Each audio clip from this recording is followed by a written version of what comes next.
Donc, je veux vous donner 2-3 petits trucs.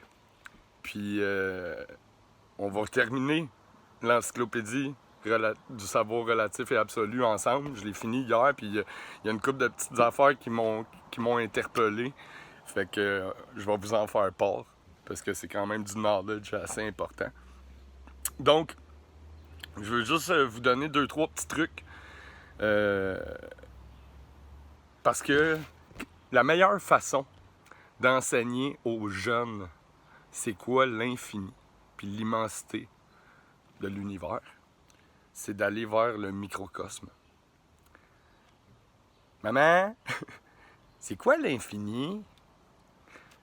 Puis là, ben, tu cherches des mots pour expliquer. Mais le cerveau humain a beaucoup de misère à imaginer l'immensément grand. Tu sais, des chiffres comme 3 milliards, c'est dur à concevoir. Donc, je vous invite à aller vous acheter un petit microscope digital comme ça. Ça se branche USB. Puis les enfants, ils trippent fort. Là. Donc, pour les gens qui font l'école à la maison, ça coûte 20$. Faut que tu le commandes en ligne sur Internet. Je n'ai pas trouvé dans les Best Buy et dans les magasins d'électronique. Peut-être qu'il y en a, mais moi, quand j'ai acheté le mien, j'ai fait le tour de la source Best Buy et compagnie, puis il n'y en avait pas nulle part. Il a fallu que je le commande sur Internet, mais ça coûte 20$.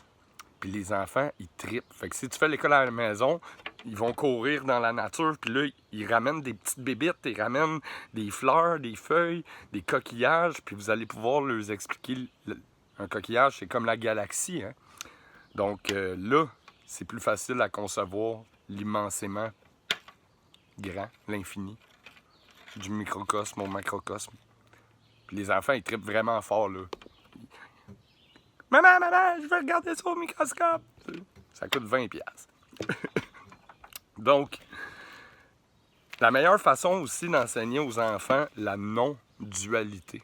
Parce que hier, dans ma capsule, je vous ai parlé que, tu sais, même qu'on est tout le temps dans un monde de dualité. Et je vous ai parlé de neutralité. Donc, même Dieu puis le diable, hein, c'est une conception de l'homme. Tu sais, c'est les gentils puis les méchants. Mais ça, on apprend ça très jeune aux enfants, en fait. Et la meilleure façon de leur enseigner la non-dualité, c'est avec des jeux triangulaires. Donc là, à partir du moment qu'il y a 3 joueurs, il n'y a pas de méchants ou de gentils. Parce que, bon, l'enfant, à tour de rôle, hein, il va être une fois le gentil, une fois le méchant, une fois l'allié du gentil ou du méchant. Les enfants ne craignent plus d'être le méchant et ils saisissent que tout n'est pas noir ou blanc. Ce système de triangulation permet aussi de comprendre le sens des alliances et l'importance de jouer avec elles. Car la poule mange le vipère mord le renard et le renard mange la poule. Mais il se crée une alliance. Poule-vipère, renard-poule, tout change.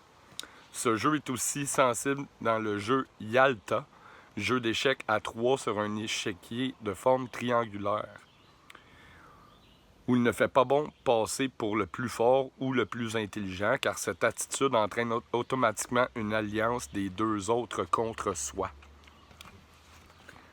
Fait que les jeux triangulaires, ça permet d'enseigner aux jeunes qu'il n'y a pas nécessairement un gentil ou un méchant, tu sais. Puis il va créer des alliances, des liens avec ses adversaires. Je trouvais ça bien de vous partager ça. Tu vois? La stratégie du choix. Ça, c'est bien. C'est un peu ce que j'essaie de faire, dans le fond. L'une des manières d'induire un choix est de proposer 3 éléments inacceptables plus celui qu'on veut faire accepter. Il suffit ensuite de se livrer à des concessions sur les éléments inacceptables et ce qu'on souhaite voir approuvé va alors de soi. Donc moi, je trouve ça inacceptable que les multinationales, ils rasent des forêts, ils polluent les sols, puis les cours d'eau, tu sais.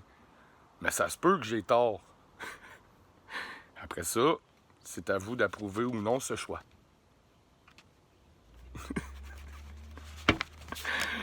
On continue. Il y en a une bonne sur...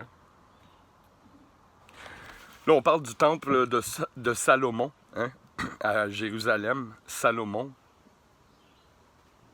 le roi Salem, qui veut dire roi de justice, comme les Melchisédek. Donc, le temple de Salomon était un modèle de forme géométrique parfaite à 4 plateformes qui représentaient les 4 mondes qui forment l'existence. Le monde matériel, le monde émotionnel, le monde spirituel et mystique. Au sein de notre monde divin, 3 portiques étaient représentés: la création, la formation et l'action. Donc, vous voyez, ça fait longtemps là, qu'on explique aux gens qu'il y a plusieurs sphères, qu'il n'y a pas juste le matériel, la matière. Là, ça fait 2000 ans qu'on vous parle de l'âme, hein, du spirituel, du mystique, de la conscience. Il n'y a pas juste le tangible, là. Il n'y a pas juste l'argent et ce qu'on peut toucher dans la vie. Là. Ça fait longtemps qu'on en parle. Donc, le monument avait pour forme générale un grand rectangle de 100 coudées de longueur sur 50 coudées de largeur et 30 coudées de hauteur. Situé au centre, le temple mesurait 30 coudées de longueur sur 10 coudées de largeur.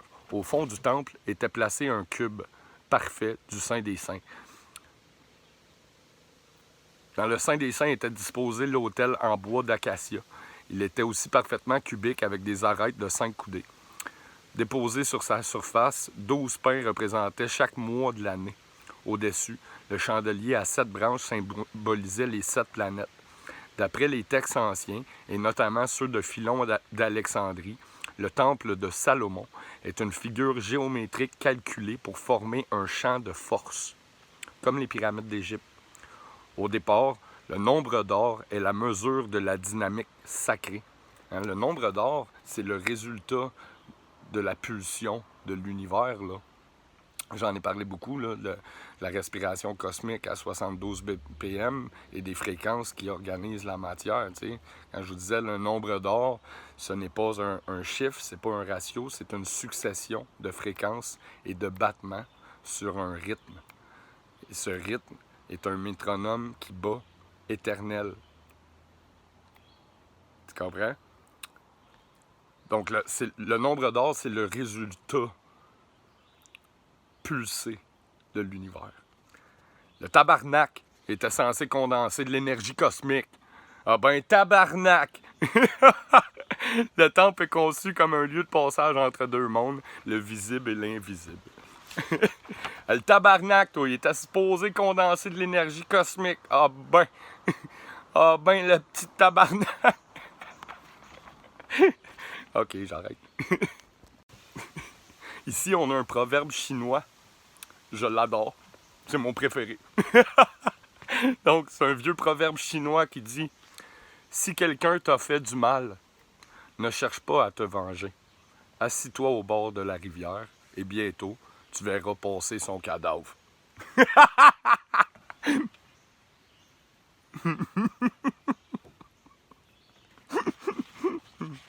Fait que s'ils te font chier, venge-toi pas, la vie va s'en occuper. Le karma, c'est fort. Moi, je suis tout le temps assis sur le bord de la rivière. Tu vois. Celle-là, je l'aime. On parle de labo, de laboratoire et de science. Hein? Et on dit dans les journaux scientifiques, on ne signale que les expériences scientifiques réussies. Mais on devrait aussi signaler celles qui ne marchent pas. Faute d'informations, celles-ci sont reproduites indéfiniment par d'autres savants ignorant leurs échecs. Donc, tous les chercheurs, ils font juste se vanter de leur mérite, qu'ils ont trouvé quelque chose, mais ils parlent pas de tous les échecs. Fait que tous les autres qui pilent dans leur trace, ben, ils font toutes les mêmes erreurs, tu sais, avant d'arriver à aboutir à une solution. Fait que, tu sais, par exemple, les vaccins, tu sais, on va vous mentionner les vaccins qui ont réussi, mais ils ne vous mentionneront pas les vaccins qui ont testé au Nigeria sur la population, puis qu'il y a 500 petits-enfants africains qui sont décédés parce que le test a échoué ou qui sont virés autistes ou qui ont eu des troubles, tu sais, ou des malformations suite à des vaccins. Ça, ils ne vous le diront pas. Ils vous diront pas les expériences qui ont échoué. Hein? On veut juste vous vendre le bon côté de la médaille, pas l'autre côté. Quand j'en parlais là, durant la Deuxième Guerre mondiale, oui, la médecine n'a jamais autant évolué, mais à des fins complètement immorales, là. Ils ont disséqué des millions de Juifs, là, puis ils ont lobotomisé, puis ils touchaient ici, là, puis oh, ça fait ça, puis ils touchaient là, oh, ça fait ça. Ouais, OK, la médecine a avancé, mais tabarnak, à des fins complètement immorales, là. Le tabarnak, toi! Ah bon. Les 5 étapes de l'acceptation de la mort. Ça, c'est bien. Au début, on a le déni, la colère. Hein, il se révolte. Ensuite, le marchandage. Il demande un répit. Ah, je veux vivre au moins jusqu'à Noël. La dépression. Hein? Puis après ça, ben, il y a l'acceptation. Hein? À partir de là, ben, celui qui va partir réclame alors les plus beaux tableaux, les plus belles musiques pour partir dans l'acceptation. Hein? Ça, on devrait enseigner ça aux gens qui ont peur de mourir d'un virus dont on a 99,9% de chances de survie sans aucun traitement. Là. Peut-être qu'ils auraient moins peur de mourir.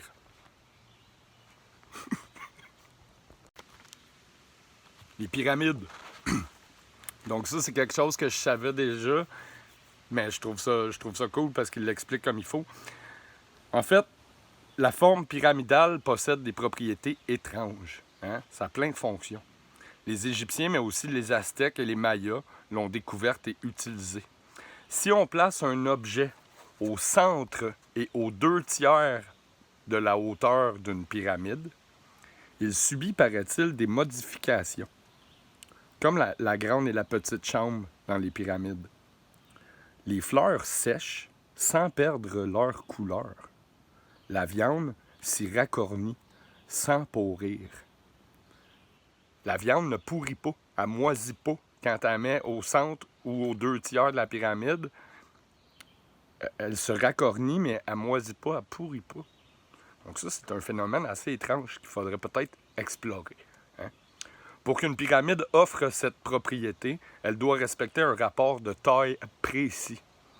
Donc pour 10 unités de mesure pour la hauteur, 10 unités, il faut que la base aille 15,70 et l'arête 14,94. Donc une pyramide avec ces dimensions-là doit être enfin orientée de manière que chaque côté soit placé face à un point cardinal, axé sur les 4 points cardinaux. Et quand j'étais jeune, j'avais une petite pyramide comme ça, puis on mettait une pierre au centre avec un souhait dedans. Puis je l'alignais à ces 4 points cardinaux. Tu vois, ça matérialise la pensée. Je sais pas, faudrait voir plus loin. Hein? Mais c'est quelque chose d'assez important, comme.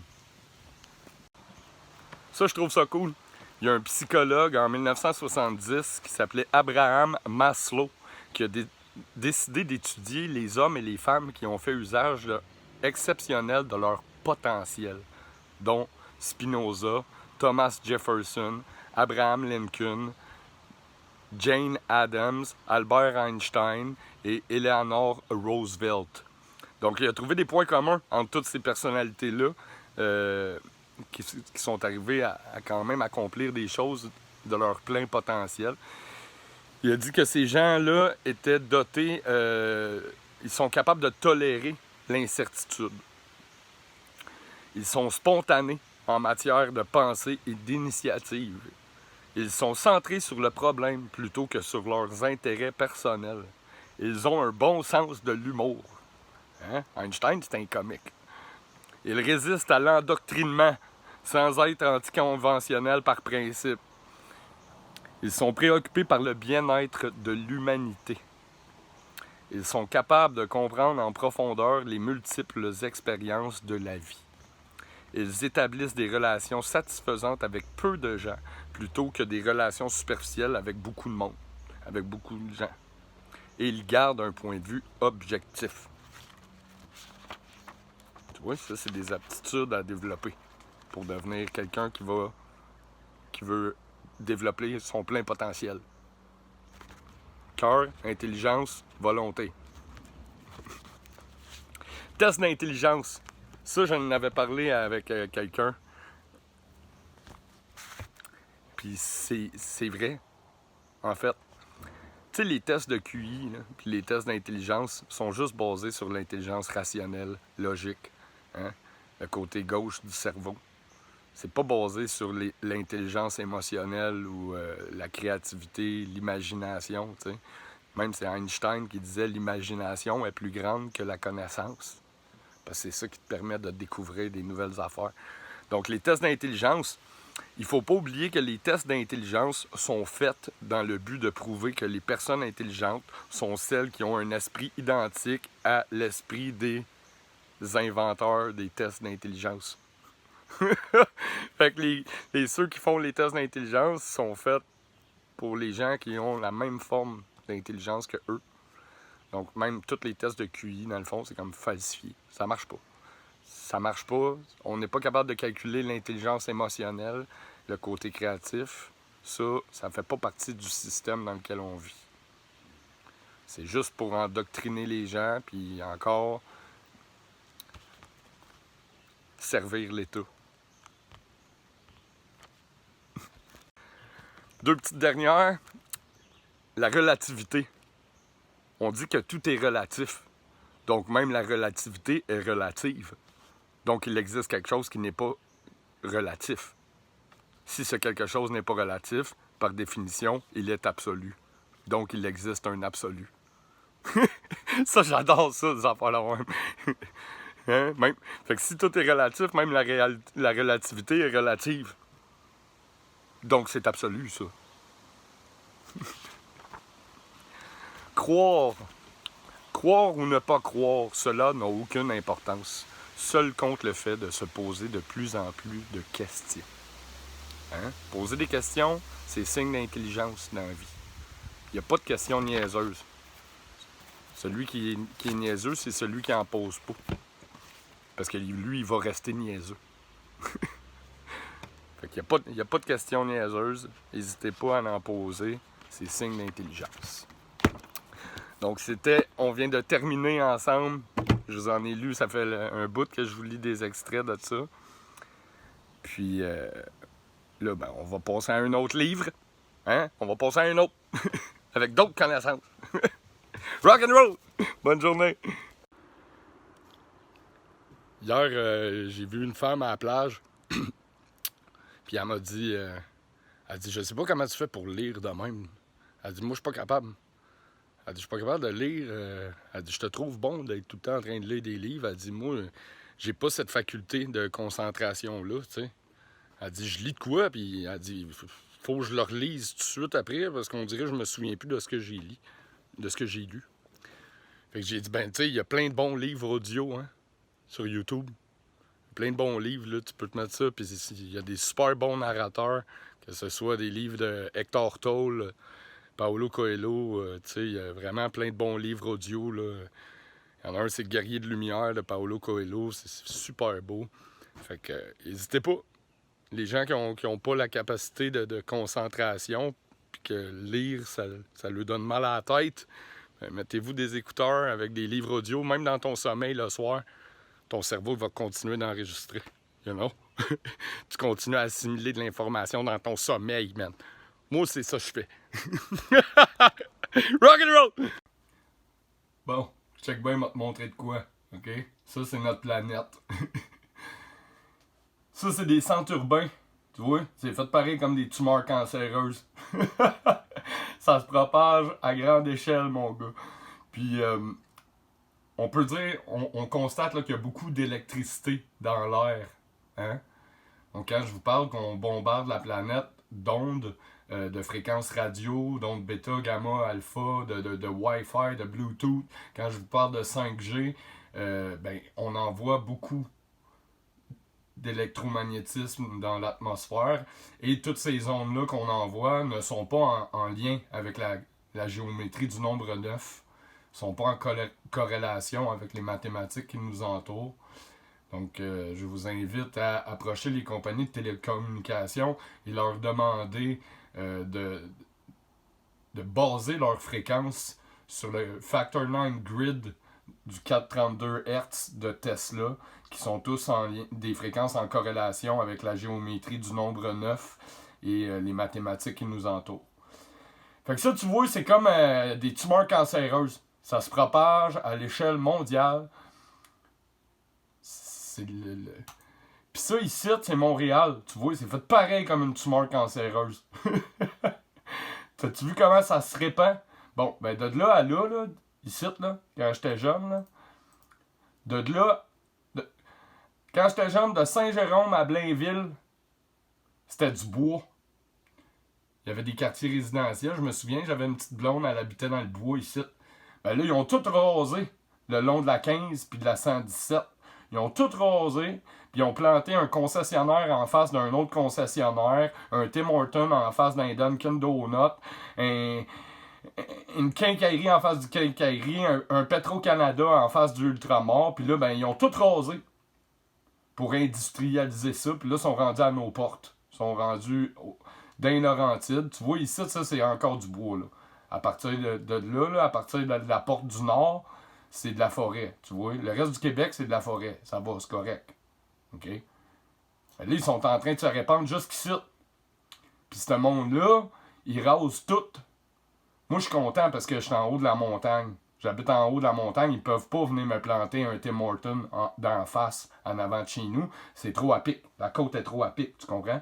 Mais là, eux autres sont en train d'étendre tous leurs tentacules. C'est le cancer médiatique de la province. Puis eux autres, ils pensent que pour respirer dans la vie, ça prend un masque. Tu sais? Ils pensent que pour respirer, il faut couper des arbres. Tu sais? Puis là, ils sont en train d'amener toute leur mentalité ici, dans le Nord. Ah! Tu vois? Fait que Montréal, là, c'est ça, regarde. Ils mettent tout le monde dans des cages à poules. Regarde-moi une belle cage à poules, toi. Ils empilent toutes comme des sardines là-dedans. En des boîtes. Tu vois? Fait que tout ce monde-là, il habite dans des cages à poules. Tu vois? Toute cette gang de morons-là, là, eux autres, tu peux leur faire qu'est-ce que tu veux. Tu peux leur dire de porter un masque, de masquer leurs enfants. Ils vont tous masquer leurs enfants. C'est eux autres qui habitent dans les cages à poules ici. Fait que eux autres, tu peux leur faire tout qu'est-ce que tu veux. Tu vois? Si tu leur dis de se crisser en bas d'un pont, ils vont se crisser en bas d'un pont. Puis là, ils sont en train de s'en venir ici. Ils sont tous en train de contaminer le Nord puis le reste de la province. Les tabarnak. L'industrialisation, hein? C'est pas l'important. Bon, sur ce, je vous souhaite une bonne journée. Ouais, tu peux leur faire ce que tu veux. Si tu leur dis d'aller se faire vacciner, ils vont tous aller se faire vacciner. Go, Habs, go! Go, Habs, go! C'est nos chummies. C'est quoi des chummies? Des amis.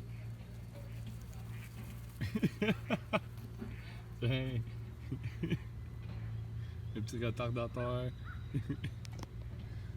Ils sont pas cute, hein? Le père, il vient de parler, d'après moi, je l'entends sur le lac. Et là, revenez à la maison. Là. Ça, c'est la mer. Ouais, je sais, mais l'autre, on entendait le père là-bas. Je m'en vais me prendre un petit mélange, là.